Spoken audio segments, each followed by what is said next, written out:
Hey, my legion, how y'all doing today? I'm here today to review a comedy that premiered on NBC last night at 10 o'clock called Trial and Error, starring none other than John Lithgow, who I haven't seen in a long time.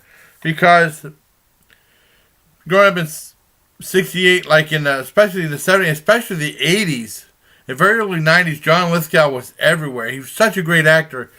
And he still did movies and stuff, but I mean, I think the last movie I remember seeing him in was Cliffhanger, and that was back in '93. And I hadn't seen him in a while, and I'm so glad to see him come back on TV. And basically, I'm not sure if this is based on, there was a movie called Trial and Error back in '95 or '96 with Jeff Daniels and Michael Richards, before Michael Richards got in all that trouble later on in his with the heckler and stuff.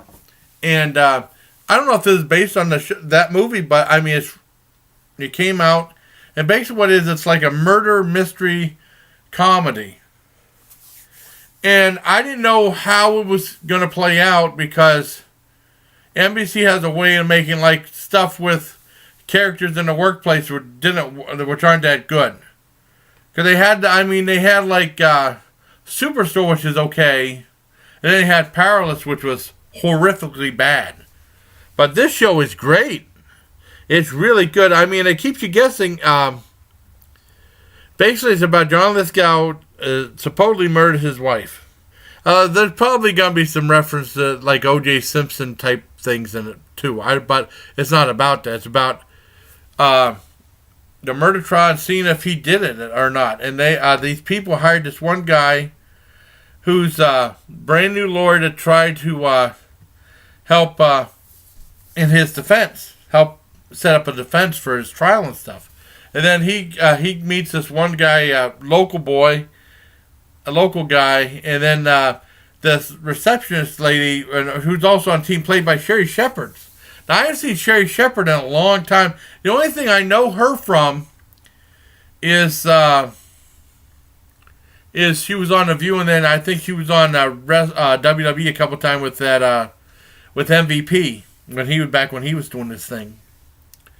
And I haven't really seen her like acting and stuff like that, and I think she did a great job. She's like one of those people that have all these like disorders like OCD, and then she had not OCD, but she had things like she couldn't recognize faces. She had facial recognition amnesia, and then she had something named after a really cool Dario Argento movie, the Stendhal syndrome. She had that where like she sees something so beautiful she'll faint right away, like a painting or something like with a nice color scheme or something like that. And she has these things like uncontrollable laughing, where she laughs at like the most inappropriate places. Because this has a lot of dark humor and it's very good.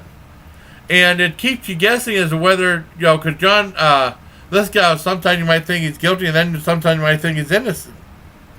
And it goes back and forth like that, and he's trying to make this court case happen, and it seems like everything is against him.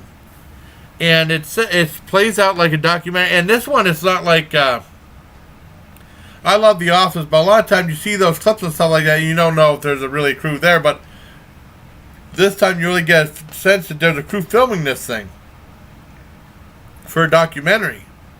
Probably like off the success of that show on Netflix, that How to Catch a Murderer, I think, or Getting Away with Murder, whatever it's called. But it's really good, and like I said, John Lithgow is fantastic in it. And like I said, right now I'm predicting that he'll probably get nominated for an Emmy for this. But I mean, more than likely, they don't listen to why I think, so he probably won't, but he should. And also, so this show really brings back my faith in the NBC sitcom, because it was shot for a while, especially with Good Place, which was okay. Superstore was okay when Powerless was damn awful. This is a great show. I think if you want some dark humor, like a murder mystery comedy, this is really good. I give this a full-on 10 out of 10. I was really impressed by it. I didn't know. I thought it seemed like it'd be interesting. I'd definitely see it for John Lithgow. But, I mean, I think it's well worth the look. And then I found that to bring back someone else I haven't seen in a long time, Andrea Martin. Something called Good News. Like, she's like this girl's mother that gets hired to a news agency or I think that's what I just saw a commercial for it. Andrea Martin used to be on SCTV, and then she was in some other movies. She was in some of the original movies like Black Christmas and stuff like that. The serious movie that Bob Clark did. And then she was in, like I said, SCTV, which was most famous for. And then she was in like a movie, that Rob Williams movie, Club Paradise. And then she was probably in a couple. She was in a remake of Black Christmas as well. But I mean, I'll probably check that show out too, and hopefully I'll do a review of that too. And I want to thank my friend Tony Town for making me a really cool thumbnail that I really appreciate it, buddy. I mean, he's the man. And I hope you like this TV show review of Trial and Error. It's really good. I was very impressed with it. I know Heather said, I was talking to Heather last night. She said that she's a big John Lithgow fan. And I told her when it was going to be on. It was on at a strange time. For a comedy, it was on at 10:30. Usually, like, situation comedies, where they try to keep it between 8 and 10 o'clock. Usually they don't do it past that. You know, except for, like, Saturday Night Live and stuff like that. But no, it's a great show. I really highly recommend it. So until next time, bye, please. Take care, my legion.